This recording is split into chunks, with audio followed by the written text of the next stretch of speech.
As foreign policy and terror take center stage in this final stretch of the election, Donald Trump and Hillary Clinton, they both met with the Egyptian president in New York yesterday. Trump's foreign policy advisor, Walid Phares, was just in Egypt and calls Trump's meeting historical, and he joins us now to explain. Why do you think that? Good morning. It is historic because, first, Egypt is the largest Muslim, Arab, Sunni country. But basically, it is maintaining peace with Israel. It is maintaining security. It's fighting terrorism. More importantly to us, fighting extremism, teaching us about what we call the vetting and the extreme vetting. So that was very, very important. Well, how is Egypt with Donald Trump's vision of extreme vetting? Well, I was just in Egypt, as you just mentioned. What did I do there? I met with the top Muslim clerics, the Ministry of Religious Affairs, and I asked them, how do you do it? How do you make a differentiation between extreme and not extreme? They told me, you've got to identify the ideology. This is exactly what we're not doing in America. Because they do extreme vetting there. They do extreme vetting. They have the tools for the extreme vetting because they know what the ideology is. What our administration told us since 2009, no, you cannot touch it. Listen, so I went to the source. Al-Sisi is an alternative to the Muslim Brotherhood representative. It's night and day, even though this administration is slow to recognize it. I get that. But a lot of people are saying, wow, they're not really known for their human rights at this point in the transformation. Is there a problem with meeting with Egypt and embracing too much their philosophy? I met yesterday with 21 members of the Egyptian parliament as well, just before the meeting between Mr. Trump and President Sisi, and they are from all political parties. They told me, yeah, we have issues, we have human rights issues, but we deal with it.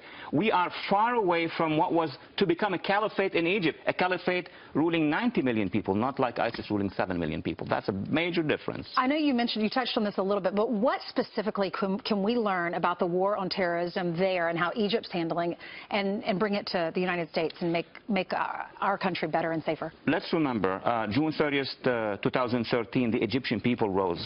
It's not the army that took over, it's the Egyptian people. 33 million demonstrated on the streets of Egypt against the Muslim Brotherhood. What we need to do is mobilize civil society in the region, work with them, not have the Muslim Brotherhood come and teach us how to do it. I mean, our State Department, our administration were receiving delegations of the Brotherhood, refusing to receive NGOs from civil society. That's a big difference. Yeah.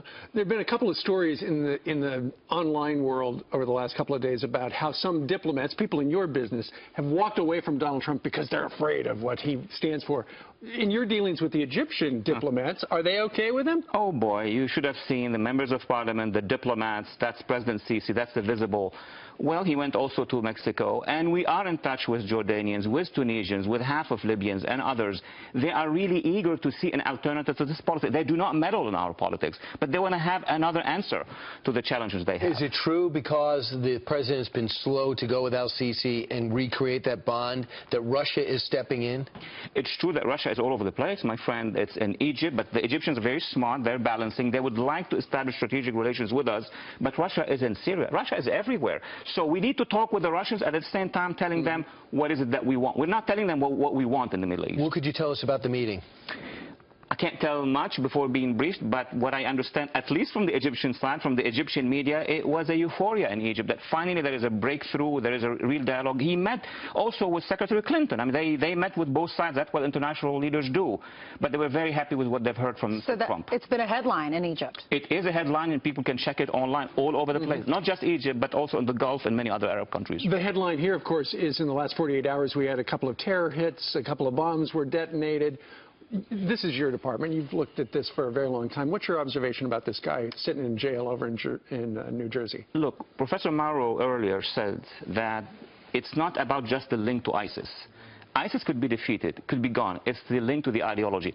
And we have a pool of indoctrinated people in the United States and in Europe. This is where the problem is. Again, the administration refuses to admit that there is an ideology. They talk about foreign policy, jobs, and what have you. Well, you know why? Because they said Bush overreacted, created more of a furor, and blamed him for a lot of the extension of the war on terror. And they want to do the opposite. They don't want to review with us, with the American people, American voter, their last 8 years. They're still thinking of the last 16 years. This is like a black hole, the last 8 years in foreign policy. Sure. All right. Walid Phares, who's a Trump advisor, also a Fox News advisor as well. Of course. Thank you, sir. Thanks, Walid.